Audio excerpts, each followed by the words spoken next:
Alors bonsoir, nous sommes le 5 mai, le mercredi soir bien entendu, comme d'habitude, le 5 mai, le 5 mai 2021 et le 24, Iyar, 5781. Donc nous avons, comme promis, un sujet intéressant ce soir qui est encore d'actualité. Je voudrais dédier ce chiour à la mémoire de tous ceux qui sont niftar, tous ceux qui sont décédés la semaine dernière lors de la Iloula de Rabbi Shimon Bar Yochai, et à la guérison de tous ceux qui ont échappé, une guérison complète, Bezrat Hashem Bekarov, et ainsi qu'à la mémoire de ma chère maman, disparue il y a 3 ans, qui est Nifteret donc, et dont c'est la semaine de son Yahrzeit, et la Refoshelema de beaucoup de personnes, dont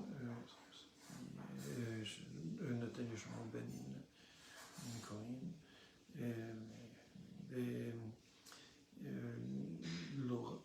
Alexandra, Esther, Bat Luna Patricia, et Amadia Batrout, et tous les malades actuels.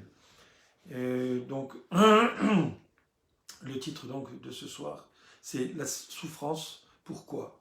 C'est un gros titre, c'est un gros challenge. Je vais essayer de le faire assez rapidement, et j'aimerais que si vous avez des questions, vous me textiez à travers la page de la Shoresh vos questions, parce que c'est un sujet qui demande d'abord une croyance totale en Kadosh Baruch Hu. Quelqu'un qui ne croit pas en Kadosh Baruch Hu, Chazé Shalom, ne pourra pas malheureusement accepter les réponses que je vais donner. Donc c'est pour cela que je m'évertue, à chaque fois que je donne un shiur, je m'évertue à expliquer aux gens que la chose primordiale, c'est la recherche de la vérité. La recherche de la vérité, et la recherche de la vérité nous renvoie, bien évidemment, à la croyance en Akadosh Baruch Hu, le créateur du monde, le créateur de l'univers, et bien sûr le Dieu des Juifs, parce que c'est au peuple juif qui s'est révélé. Et ça aussi, c'est un autre niveau de croyance, un autre niveau de émouna, de foi, et on a besoin absolument de croire en cela. Pourquoi je dis ça ? Parce que ce que je vais vous expliquer ce soir fait appel à des notions qui sont absolument ancrées dans le judaïsme. C'est à travers les paroles de nos sages, à travers les connaissances de la Torah, à travers la Torah orale ainsi que la Torah écrite, que nous arrivons à comprendre pourquoi nous souffrons dans ce monde. Pourquoi est-ce qu'on doit passer à travers toutes ces expériences qui sont malheureusement, mondialement connues par tout le monde, d'une façon différente par chacun.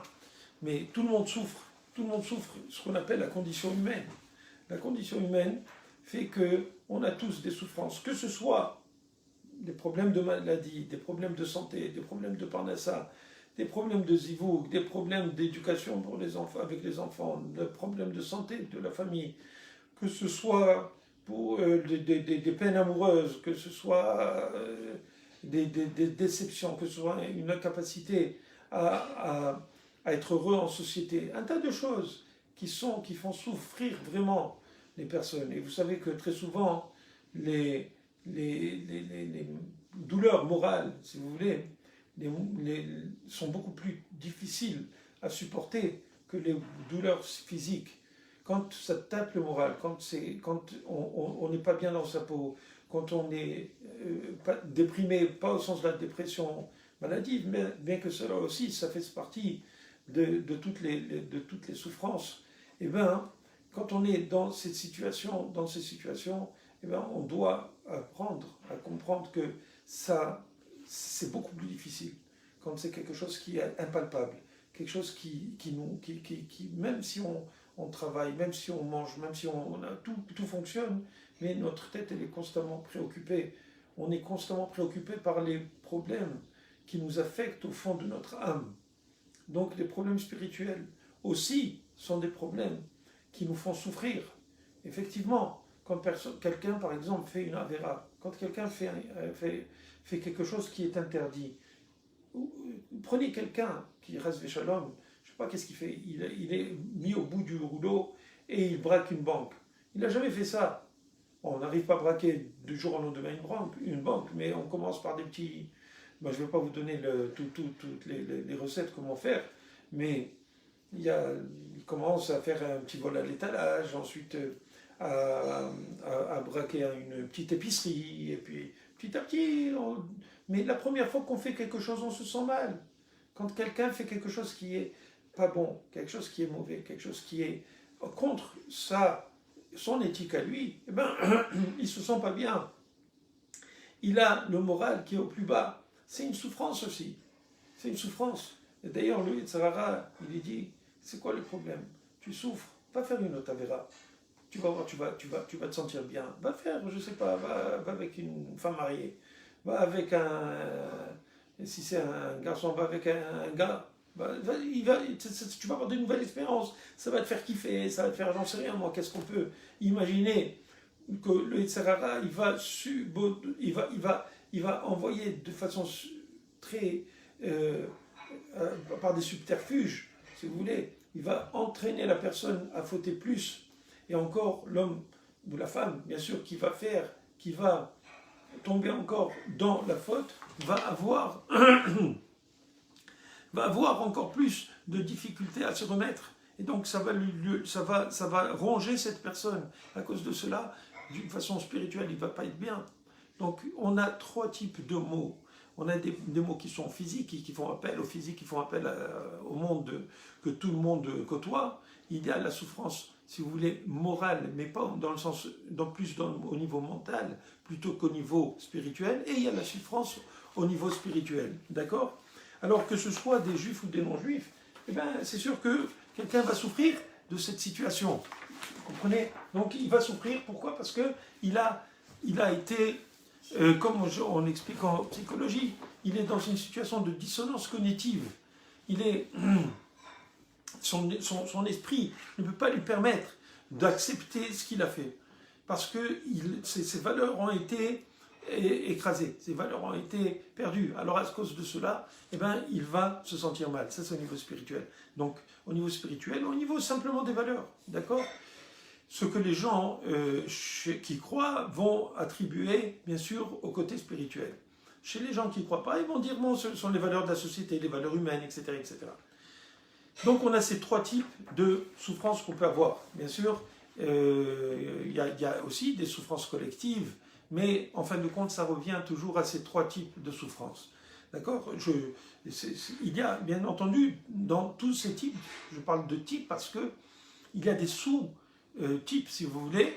D'accord? Par exemple, quand on parle des souffrances physiques ou matérielles, ça peut être à cause, comme je vous ai dit tout à l'heure, au niveau de la parnassa, au niveau d'une peine d'amour, au niveau de la santé, au niveau d'un tas de choses qui sont pratiques, vous voyez, d'accord? Au niveau de l'éducation des enfants, un tas de choses comme ça qui sont au niveau pratique. Quand on a au niveau moral, comme je dis bien, ben ça peut être parce qu'on s'est fâché avec sa belle-mère, mais ça c'est un peu normal. On ne parle pas de ça, on va parler de se fâcher avec sa mère, on s'est fâché avec son père, avec son frère, sa soeur, son ami. Alors on n'est pas bien parce qu'on n'aurait pas voulu arriver à cela, on s'est laissé aller, on a dit des choses qu'il ne fallait pas dire. À cause de cela, on en souffre, d'accord? Donc toutes ces souffrances font partie de ce qu'on appelle la condition humaine, d'accord? Et d'où c'est que ça vient? Tout cela prend naissance à partir du moment où Adam Arishon, le premier homme, a fauté, ainsi que Chava, sa femme. Et à ce moment-là, ils ont été punis. Akadosh Baruch Hu leur a dit, vous allez commencer, il leur a chacun donné 10 punitions. En général, pour l'homme, on voit qu'il devra travailler à la sueur de son front. Il lui a dit qu'il allait manger comme un animal, il allait manger, brouter de l'herbe, mais ça lui a fait tellement de peine à Adam Arishon, que Akadosh Baruch Hu, il lui a dit, ok, ça y est, tu vas manger du pain. Mais le pain, il faut le travailler, il faut labourer, et malheureusement, très souvent, on sème, je parle de semer avec les semences, hein, bon, et non on sème au niveau de l'amour, mais ça aussi ça joue, mais en fait, quand il lui a dit, quand tu sèmeras, tu vas récolter des ronces, et malheureusement, on voit qu'il y a des famines dans le monde, tout ça fait partie de la souffrance humaine, de la condition humaine, et une des conditions qu'il n'y avait pas avant, c'était quoi? C'est que l'homme ne devait pas mourir, et la mort était la dernière des 10 punitions qui a été attribuée, qui a été donnée à Adam Arishon et toute sa descendance, qu'ils allaient mourir. D'accord? Akadosh Baruch Hu, ça faisait partie du plan d'Akadosh Baruch Hu un jour, de faire en sorte que l'homme meure, parce qu'imaginez, quand ils savent qu'ils sont immortels, quand est-ce qu'ils vont se marier? Ils vont dire, ah, quand est-ce que tu vas te marier? Ben, dans 300 ans, je vais chercher une femme. Qu'est-ce que c'est que cette histoire? Donc, quelque part, c'est sûr qu'il y a eu, et c'est comme ça que ça marchait au départ, il vivait très longtemps. Mais en fin de compte, l'homme doit mourir. Et le fait qu'il va retourner à la poussière, c'est déjà une certaine souffrance. C'est parce qu'il sait qu'en fin de compte, il a perdu sa capacité d'être comme Dieu, comme il était prévu au départ. D'accord? Comme Dieu, et pas Dieu, attention. Donc on voit que toute cette souffrance, toute cette condition humaine, elle a été si vous voulez, de plus en plus développée au fur et à mesure des générations. On a vu que dès le départ, Caïn et Ével, les deux enfants de Adam Arishon, Caïn s'est levé et a tué Ével. Il lui a fracassé le crâne avec une pierre, d'accord? Et il a tué. Pourquoi? Parce qu'il était jaloux, d'accord? Du mot kin'a, Caïn, kin'a, qui est la jalousie. Et on voit bien que dès le départ, on voit qu'il y a des guerres, on voit qu'il y a c'est pas agréable de se faire tuer, on est tous d'accord, d'accord? Et ensuite, au fur et à mesure des générations, il y a eu les générations qui se sont laissées aller et d'autres qui ont atteint ce qu'on a appelé le déluge. Pourquoi? Parce qu'ils avaient perdu toute moralité, ainsi de suite. Même Abraham Avinu, noir, donc il a pendant des années, il a créé, il a fait l'arche, et lui-même, son fils l'a castré, son fils a fait des choses avec lui qu'il ne devait pas faire. On parle de Ham, etc. On voit que la souffrance est là, elle est omniprésente. De la même manière, Abraham Avinu, il a souffert, Nimrod a voulu le tuer. Pourquoi? Parce qu'il croyait en Dieu, parce qu'il a dû se battre pour faire passer ses convictions dans le monde, pour promulguer, pour promouvoir la compréhension de Akadosh Baruch Hu, d'accord? De savoir qu'il y a un Dieu. Et ainsi de suite. Et on voit comment Yitzhak, il avait un fils qui était Esav, qui était un bandit. Et il essayait de l'éduquer dans le bon sens, mais c'était très difficile. Yitzhak, lui-même, il a été prêt à un sacrifice, mais là, il l'a fait de bon cœur, il était prêt à mourir. Yaakov, il a souffert lui aussi, il a souffert de Esav toute sa vie. Son frère qui voulait le tuer parce qu'il a pris le droit d'aînesse, etc. Il y a la condition humaine. On voit que les guerres, à travers les générations, n'ont pas arrêté. Depuis le début, depuis la nuit des temps, il y a des guerres. Et cela fait partie de la condition humaine. Et alors, on va dire, qu'est-ce qui se passe? Pourquoi toutes ces souffrances? Pourquoi est-ce qu'il y a du terrorisme? Pourquoi il y a des régimes qui veulent prendre la terre ou les terres d'autres pays, etc. On a vu l'Holocauste, on a vu un tas de choses qui fait que la condition humaine est très difficile à accepter. D'accord?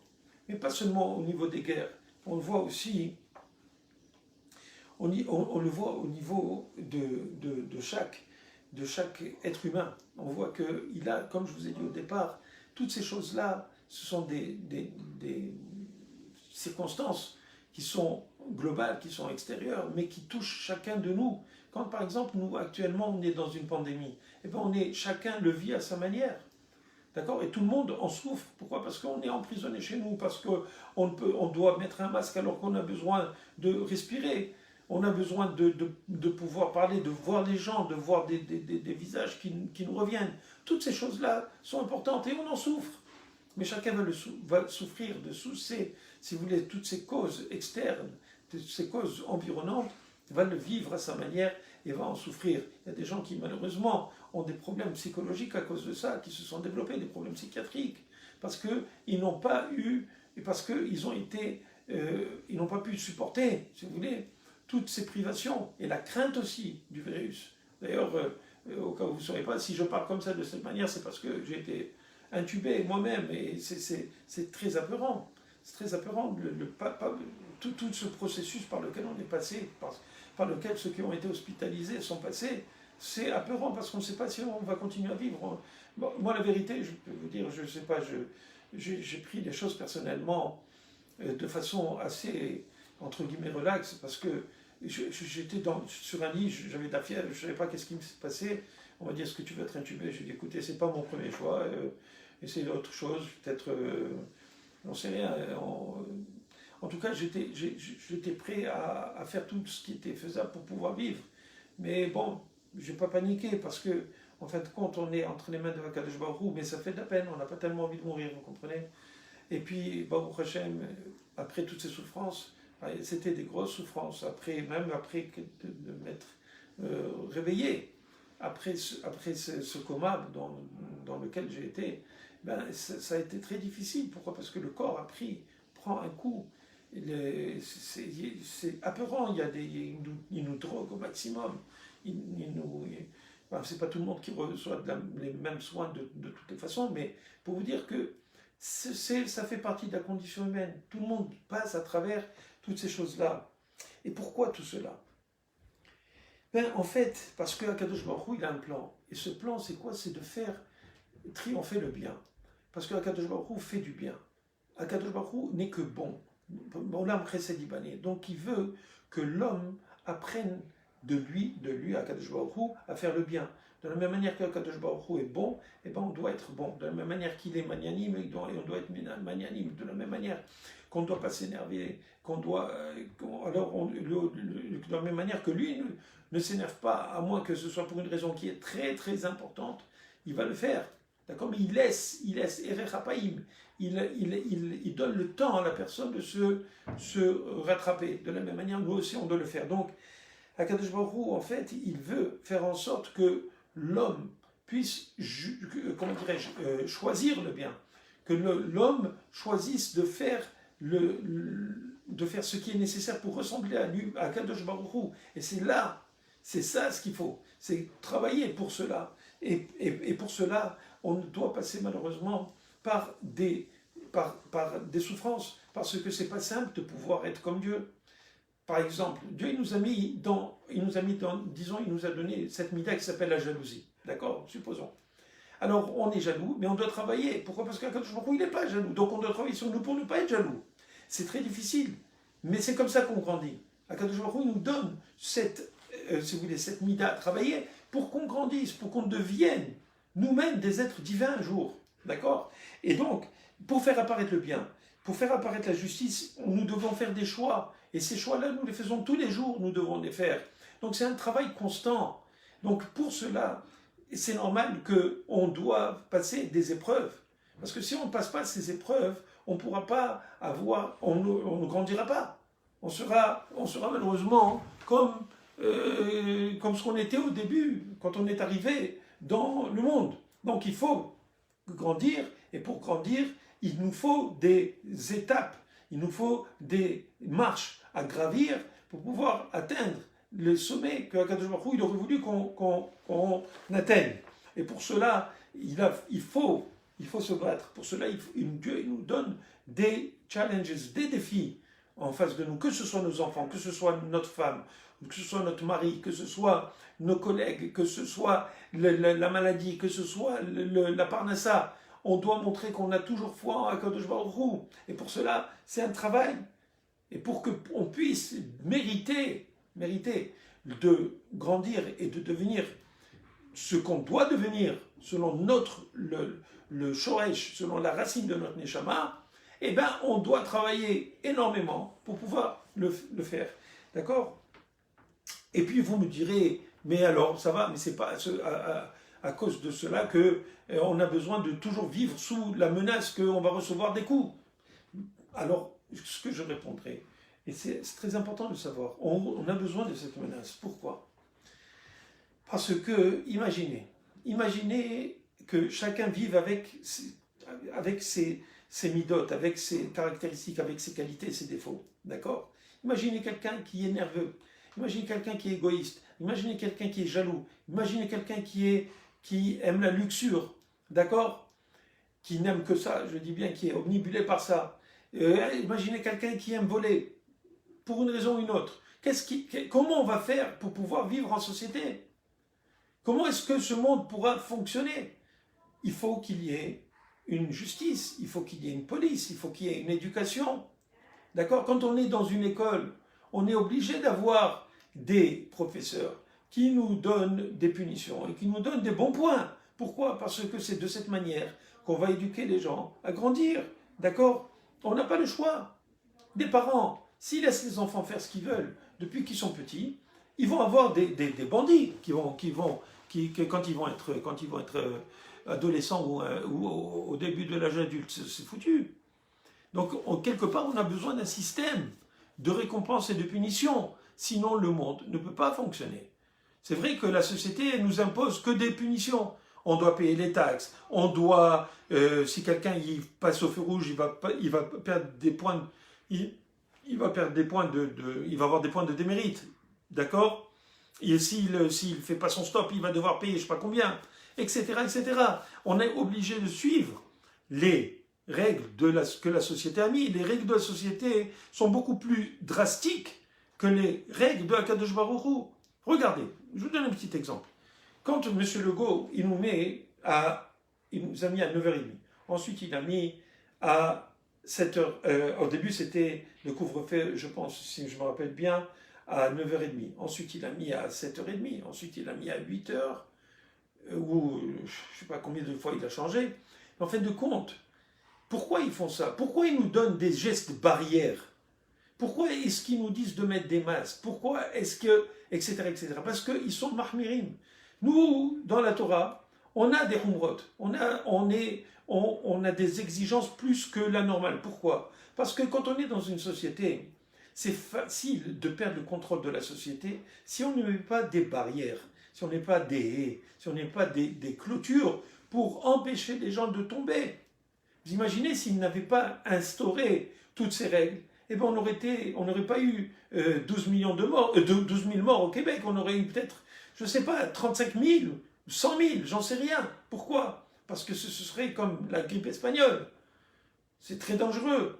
Vous voyez, en Inde, bon, c'est vrai qu'ils ont 20 millions je pense, de cas, mais c'est pas, par rapport à 1,3 milliard, bon, c'est peu, vous me direz. Mais quand même, il faut comprendre que ça a tué du monde. Et si on n'avait pas les gouvernements qui mettaient des barrières, eh bien, on serait complètement décimé. D'accord? Alors, pourquoi cela? Parce que ça fait partie, ce système de récompense et de punition et de barrières fait partie justement de la protection de la société. Akadosh Baruch Hu, il sait exactement ce qu'il fait. Personne ne comprend. D'ailleurs, le Rav Kanievski, je ne sais pas si vous êtes au courant, le Rav Kanievski, qui est le Gadol Ador, c'est-à-dire le grand de la génération. Actuellement, il habite à Bnei Brak, et je l'avais rencontré plusieurs fois pour des berachot, et c'est extraordinaire. Lui-même, son fils lui a demandé, lui a dit pourquoi est-ce que on a subi cet événement à l'Akba Omer? Pourquoi est-ce qu'il y a eu 45 morts? Ils sont partis pour faire une mitzvah, ils sont partis pour se réjouir de la Torah, de Rabbi Shimon Bar Yochai. Pourquoi c'est arrivé? Il a dit on ne peut pas juger, on ne peut pas comprendre ce que Akadosh Baruch Hu décide. C'est clair. On n'a pas à comprendre des choses comme ça. On n'a pas à comprendre quand il arrive des malheurs comme cela. On ne sait pas. Mais son fils lui a demandé. Et alors qu'est-ce qu'on devrait faire? Sur quoi on devrait mettre l'accent? Alors il a dit de faire attention dans cette vie-là, d'étudier la Torah avec plus de diligence, de faire attention à Netilat Yadayim, de faire attention à nos téphilotes, et de faire attention à la tzniout, à la pudeur pour les femmes. D'accord? Et donc, toutes ces choses-là sont des choses qu'il a données comme conseil. Maintenant, Pourquoi c'est arrivé? Alors vous allez me dire, alors voilà, des religieux, ils souffrent. Oui, il y a des religieux qui souffrent, comme il y a des non-religieux qui souffrent. Chacun avec ses raisons de souffrir. Et je rentrerai dans cela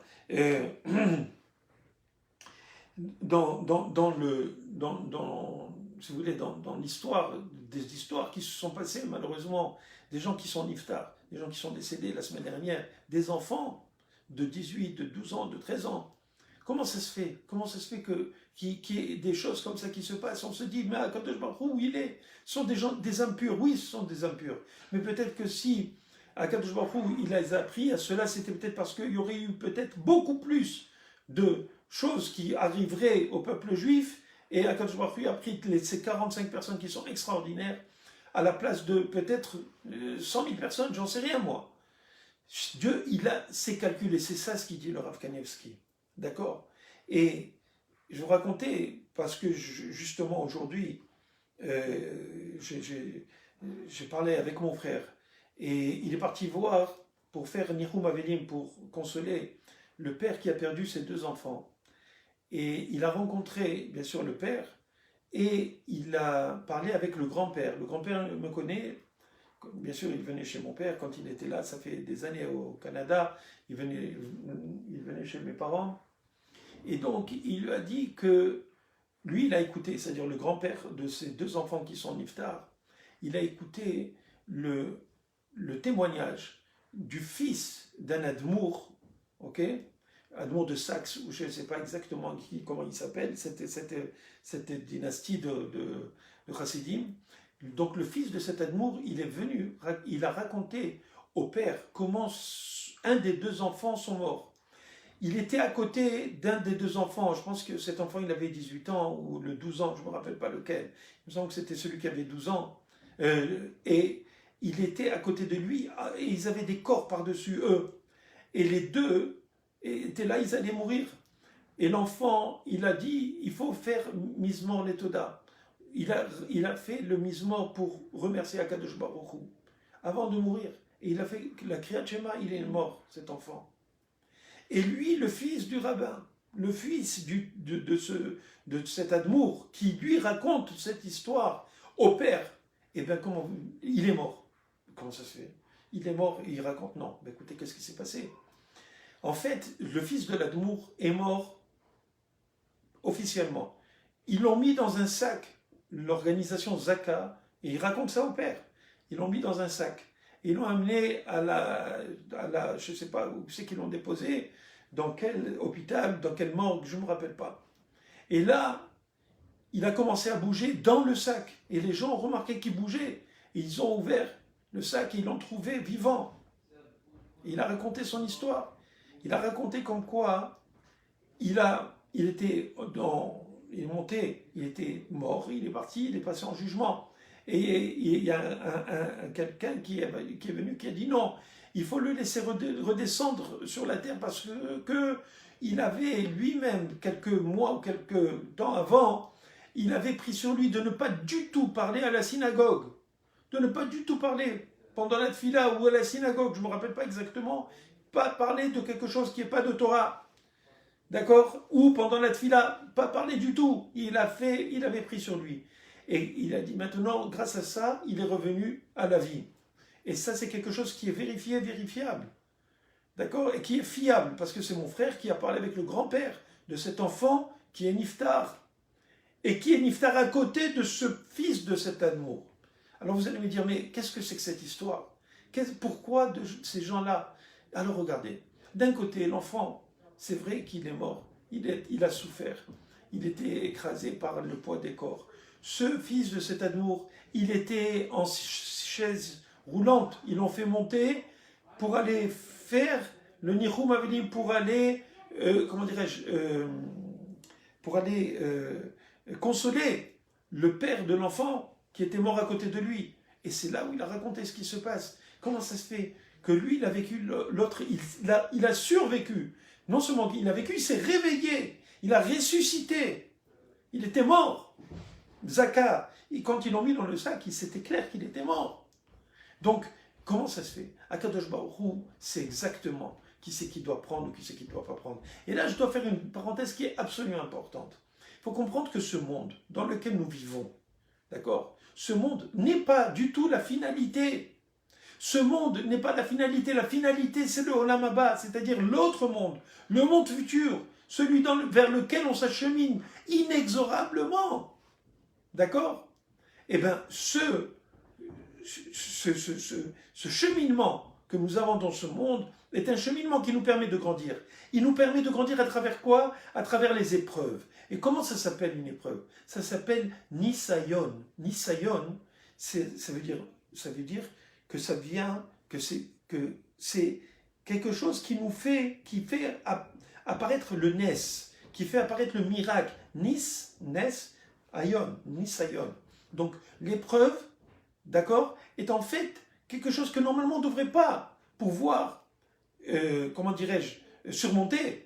Que normalement, la Kadosh Baruch Hu nous dit non. Chaque épreuve que je te donne, je te donne la force pour pouvoir surmonter cette épreuve.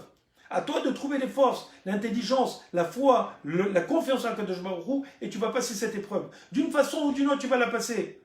Que l'issue soit entre guillemets mauvaise ou qu'elle soit bonne, tu vas devoir passer cette épreuve. D'accord? Et ça s'appelle Nisayon. D'ailleurs, aussi, Nisayon, ça vient du mot Nasso. Nasso, c'est quoi? C'est élevé. C'est-à-dire que quand on passe l'épreuve, on s'élève. D'ailleurs, un président, c'est un nasi. C'est quelqu'un qui est élevé par rapport aux autres. Ça veut dire que quoi? Ça veut dire que quelqu'un qui traverse l'épreuve, quelqu'un qui traverse le Nes, parce que c'est un miracle. D'accord? C'est un miracle de pouvoir passer, comment dirais-je, une épreuve. Mais Akadosh Baruch Hu, il nous dit, vous avez la force de faire le miracle. Et quand vous allez faire le miracle, vous allez vous élever. Vous êtes Nasso. Vous allez monter au-dessus de ce que vous étiez avant. Et à force de passer des épreuves, eh bien on grandit. On a tous des épreuves, depuis qu'on est petit. Au début, quand on est petit, on ne veut pas aller à la garderie. Il y en a d'autres qui aiment la garderie. Mais des fois, après on va à l'école, on a des devoirs, on ne veut pas les devoirs. Le professeur nous dit, si tu ne fais pas tes devoirs, tu vas avoir des punitions. Si tu les fais bien, tu vas gagner, tu vas devenir un grand, tu vas avoir des bonnes notes. Effectivement, il y a des bonnes... Et ensuite, on grandit, on prend des responsabilités dans la vie, on se marie, on a des enfants, et puis encore, on a des problèmes. Et on doit grandir constamment, on doit faire des efforts constamment pour pouvoir grandir. D'accord? Mais l'objectif n'est pas juste de passer les problèmes de la vie de tous les jours. L'objectif, ce sont les épreuves. Je vous ai dit, il y avait 3 types d'épreuves. Les épreuves matérielles, c'est difficile. Les épreuves mentales ou morales sont difficiles parce que ça nous fait mal très souvent, on ne fait pas ce qu'il faut, on a dit des mots qu'il ne fallait pas, on doit piétiner notre fierté pour pouvoir demander pardon entre guillemets à l'autre personne. C'est important, mais il y a aussi l'épreuve spirituelle qui, en fin de compte, qui, avec les autres épreuves, on ne dit pas que les autres ne sont pas importantes, les autres épreuves, on doit tous passer à travers cela. Alors, on doit comprendre que quoi? Que chaque épreuve, en fin de compte, elle nous apporte un bénéfice. C'est ce qu'on a dit, Ben Hehe, il a dit dans le Pirkei Avot, les foum Sahara, à travers le tsahar, d'accord, à travers la souffrance, il y a un bénéfice. Il y a une récompense, il y a une rétribution à cause de la souffrance. Toute personne qui se met dans une situation, il ne faut pas être masochiste, il ne faut pas chercher les épreuves. Mais si on prend des épreuves, eh bien on grandit. Nous, on a des épreuves de tout le monde. Mais quand Baba Salé, vous prenez un Baba Salé, lui, qu'est-ce qu'il faisait? Ses épreuves, c'est quoi? C'était qu'il se prenait sur lui de jeûner. Des fois, du début de la semaine à la fin de la semaine, jusqu'au Shabbat. Vous imaginez? Et il dormait pas, il allait dans le mikvé glacé pour pouvoir se purifier, pour pouvoir prier pour le monde. Mais ça, c'est lui qui les inflige. D'accord? Mais il sait qu'il est capable de le faire, même si c'est difficile. Mais plus la personne va prendre sur elle de faire des efforts, et plus elle va avoir une capacité, une possibilité de grandir. Baba Salé, il ne le faisait pas pour ça, pas pour grandir. Il le faisait parce qu'il aimait le peuple juif. Parce qu'il aimait Dieu, parce qu'il aimait ses frères et ses sœurs. C'est pour ça qu'il faisait tout cela. D'accord? Et bien entendu, on se pose la question, on se dit, comment ça se fait qu'il y a des gens qui souffrent énormément, des gens qui sont, là, nous, handicapés, des gens qui ont souffert, des gens qui sont nés aveugles, sourds, avec des membres en moins, et pourtant, on se dit, mais pourquoi? Qu'est-ce qu'ils ont fait pour mériter cela? Il faut comprendre que les vraies réponses à cela viennent à travers la réincarnation. Mais c'est sûr que la réincarnation, des gens qui doivent revenir, c'est parce que probablement que dans d'autres vies, ils avaient fait des choses et maintenant ils doivent le payer de cette manière. Mais même si on ne parle pas de réincarnation, quand quelqu'un passe ici, même si ce n'est pas quelqu'un qui est, comment dirais-je, handicapé, qui est quelqu'un de normal, qui marche, qui se tient sur ses deux jambes, qui travaille, etc., et pourtant il souffre, en fait c'est parce que, quelque part, il faut comprendre qu'il y a ce système de récompense et de punition. Pourquoi? Parce que si on ne l'avait pas, comme je l'ai dit au début, le monde ne pourrait pas survivre. Donc, qu'est-ce qui se passe? Akadosh Baruch Hu, il fait en sorte de créer, il a créé un système de récompense et de punition que nous connaissons. Et nous devons être d'accord. Nous devons être d'accord. Nous devons savoir que chaque fois que quelque chose nous arrive, ce n'est pas pour rien que ça arrive. C'est que Akadosh Baruch Hu, il est en train d'essayer de nous réveiller pour pouvoir nous rattraper, pour pouvoir nous attacher à lui, pour pouvoir comprendre comment faire pour pouvoir grandir encore et encore. D'accord? Et très souvent, et c'est très important, comme je vous ai dit, puisque l'objectif, c'est quoi? C'est le monde futur. Donc on doit passer à travers ce monde pour arriver au monde futur. Et dans ce monde, si c'est une question puisque nous sommes tous réincarnés, on doit payer des choses que nous avions dans d'autres vies fait. Et donc, on doit les payer maintenant. Ou sinon, dans ce monde, dans cette vie, on doit payer ce qu'on a fait de mal. Pourquoi? Pour que quand on sort de ce monde, nous soyons, en fin de compte, nettoyés de tous les péchés que nous avons faits, de toutes les mauvaises actions que nous avons faites. Nous devons les payer dans ce monde. Pourquoi? Et c'est ça la gentillesse de Akadosh Baruch Hu, que des fois, il nous fait payer ici pour qu'on puisse sortir et avoir notre part dans le monde futur complète. Et c'est pour cela que le tzaddik, très souvent, il souffre. Il souffre dans ce monde pour ne pas avoir à payer, pour que sa part soit complète dans l'autre monde. Alors il revient en réincarnation, il paye quelque chose. Ou sinon, s'il a fait dans ce monde, sans avoir de raison de réincarnation, il a fait quelque chose de mauvais, et bien il va le payer ici pour que, quand il va sortir de ce monde, il sera net comme il faut. Et très souvent, et ça fait appel à ceux qui pensent que les Réchaïm, eh ben, pourquoi eux, ils prospéreraient? Pourquoi ils sont beaux gosses, ils sont super, ils ont tout ce qu'ils veulent? Ben parce que peut-être que ces Réchaïm, ils ont fait quelques bonnes actions. Et comme Akadosh Baruch Hu, il veut qu'il n'ait pas de mérite dans notre monde parce qu'ils sont des Réchaïm, alors le peu de mitzvot qu'ils ont fait ici, eh ben, ils sont récompensés pour le peu de mitzvot dans ce monde. Pourquoi? Et pourquoi cela? Parce que ces gens-là, ces Réchaïm, ne comprennent pas Akadosh Baruch Hu. Ils ne veulent pas en tout cas comprendre, ils ne veulent pas accepter qu'il y a un Dieu. Ils veulent, ou sinon, même s'ils le savent, ils font comme s'il n'est pas là. Alors qu'est-ce qui se passe à ce moment-là? Même s'ils font une mitzvah qui est une mitzvah, ils ont donné de la tzedaka, ou ils ont fait passer une petite vieille au feu rouge, d'accord, pour faire traverser la route, whatever, d'accord? Imagine n'importe quoi, Akadosh Baruch Hu, il leur donne, il les paye dans ce monde. Pourquoi? Parce que eux, ils ne connaissent que la monnaie sonnante et trébuchante de ce monde. Ils ne connaissent que ce monde qui est le monde physique, le monde de la matérialité. D'accord? Et donc, je voudrais finir. Et on peut parler 2 heures de cela, mais ce soir, exceptionnellement, je dois finir parce que j'ai quelque chose aussi important à faire bientôt. Donc, je voudrais simplement vous dire aussi, c'est que tous ces malheureux, ceux qui sont infirmes, ceux qui sont nés avec des handicaps, etc., ben, il faut savoir qu'ils auront le plus haut degré de Olam Haba. Ils sont capables, eux aussi, parce qu'ils sont passés dans ce monde à travers des situations extrêmement difficiles, ben, ils vont avoir le plus haut degré dans l'Olam Haba. Et aussi, ils vont avoir leur mérite, il est acquis de plein droit, d'accord? Et non seulement cela, il faut comprendre que Akadosh Baruch Hu, il veut que dans toutes les situations, on puisse l'exalter, qu'on puisse le servir, qu'on puisse dire que c'est lui, Akadosh Baruch Hu. Et sachez que même ces personnes qui sont dans des situations d'infirmité, qui sont handicapées d'une façon ou d'une autre, que ce soit des autistes, que ce soit des personnes qui ont d'autres syndromes, syndrome de Down, tout ce que vous voulez, eh bien, toutes ces personnes-là, elles ont une façon de servir à Kadosh Baruch Hu.